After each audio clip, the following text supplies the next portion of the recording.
یہ کہا کہ آپ کے ارد گرد غریب لوگ کیوں بیٹھتے ہیں، اگر غربا آپ کے پاس بیٹھیں گے تو ہم نہیں آئیں گے۔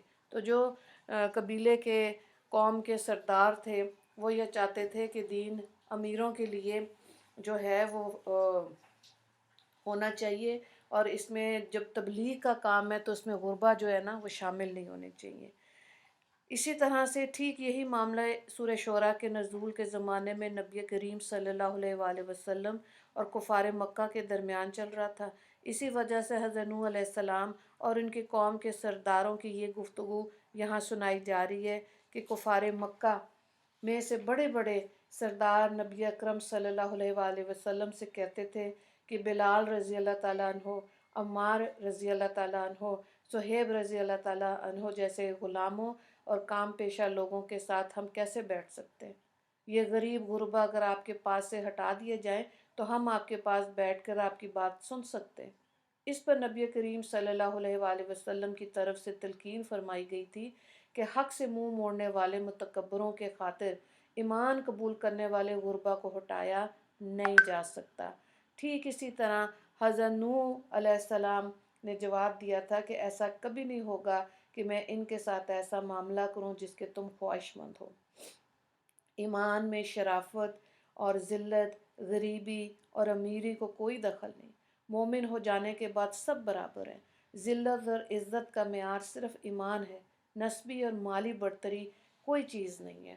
تو یہی چیز یہاں پہ بتائی گئی، اور ظاہر ہے دین کا کام کرتے ہوئے جو انسان کرتا ہے، یا انبیاء نے کیا یا اللہ کے ولی جو یہ کام کر رہے ہیں، اس میں ان کی نظر آخرت پہ ہوتی ہے کہ اس اجرت کا معاوضہ ان کو آخرت میں جنت کے اعلیٰ درجوں کی صورت میں ملے گا۔ اسی لیے انبیاء نے جب اللہ کا کام کیا تو لوگوں سے معاوضہ بالکل بھی نہیں لیا۔ اگلی آیات کو دیکھیں۔ قالوا لئن لم تنتہی یا نوح لتکونن من المرجومین قال رب ان قومی کذبون فافتح بینی وبینہم فتحا ونجنی وما معی من المؤمنین فانجیناہ ومن معہ فی الفلک المشحون ثم اغرقنا بعد الباقین ان فی ذلک لآیات وما کان اکثرہم مؤمنین وَإِنَّ رَبَّكَ لَهُوَ الْعَزِيزُ الرَّحِيمُ۔ وہ لوگ کہنے لگے اگر تم اے نوح علیہ السلام باز نہ آؤ گے تو ضرور سنسار کر دیے جاؤ گے۔ نوح علیہ السلام نے دعا کی، اے میرے پروردگار، میری قوم مجھ کو جھٹلا رہی ہے، سو آپ میرے اور ان کے درمیان میں ایک فیصلہ کر دیجئے، اور مجھ کو اور جو ایماندار میرے ساتھ ہیں ان کو نجات دیجئے۔ تو ہم نے ان کو اور جو ان کے ساتھ بھری ہوئی کشتی میں تھے ان کو نجات دی، پھر اس کے بعد ہم نے باقی لوگوں کو غرق کر دیا۔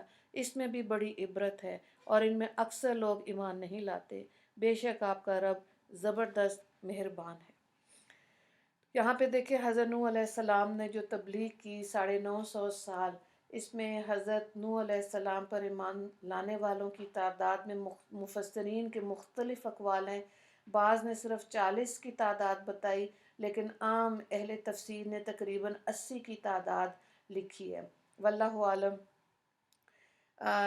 پھر ظاہر ہے حضرت نوح علیہ السلام کی قوم کا عذاب آپ کو پتہ ہے، ان پر طوفان پانی کا عذاب آیا تھا، آسمان سے پانی اور زمین سے بھی پانی آیا، اور جو کشتی حضرت نوح علیہ السلام نے بنائی تھی اس میں یہ سب بیٹھ کے انہوں نے نجات پائی۔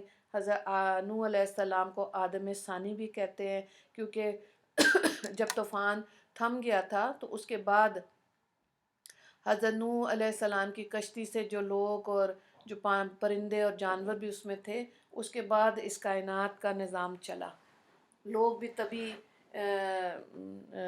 دنیا میں زیادہ ہوئے۔ اس کشتی کے لوگوں سے ہی اللہ تعالیٰ نے پھر آگے ان کی تعداد کو زیادہ کر دیا تھا۔ 2 سوالات ہیں اس سوال میں، اس رکوع میں۔ ایک پہلا سوال ہے کہ دین کا کام کرتے ہوئے اجر کی امید کس سے ہونی چاہیے۔ دوسرا سوال ہے آیت نمبر 119، حضرت نوح علیہ السلام کی تبلیغ سے کتنے لوگ مسلمان ہوئے۔ دعا کر لیتے ہیں۔ قرآن پاک نے، یا اللہ، قرآن پاک نے جو نافرمان قوموں کے قصے بیان کیے ہیں، ان سے اللہ تعالی ہم کو عبرت، بصیرت حاصل کرنے والا دل و دماغ عطا فرما دے، اور ہم کو اپنے نبی کریم صلی اللہ علیہ وآلہ وسلم کی نافرمانی سے کامل طور پر بچا لے۔ جو احکام الہیہ اور پیغام ہدایت رسول اللہ صلی اللہ علیہ وآلہ وسلم کے ذریعے سے ہم کو پہنچے، ان پر دل و جان سے ہم کو اتباع اور فرما برداری کی توفیق نصیب ہو۔ آج جو امت میں امیری غریبی کے جھگڑے آپس میں پیدا ہو رہے ہیں، اللہ تعالیٰ ان فتنوں کو دور فرمائے اور سب کو ایمان اور اسلام سے سچی محبت نصیب فرمائے، تاکہ ایمان کی برکت سے غریب امیر کو اور امیر غریب کو بھائی بھائی سمجھے۔ اللہ تعالیٰ ہم کو اپنے اور اپنے رسول پاک صلی اللہ علیہ وآلہ وسلم کے فرما برداروں میں ہمیشہ شامل رکھے اور اسی پر موت نصیب فرمائے۔ آمین یا رب العالمین۔ وآخر دعوانا ان الحمد للہ رب العالمین۔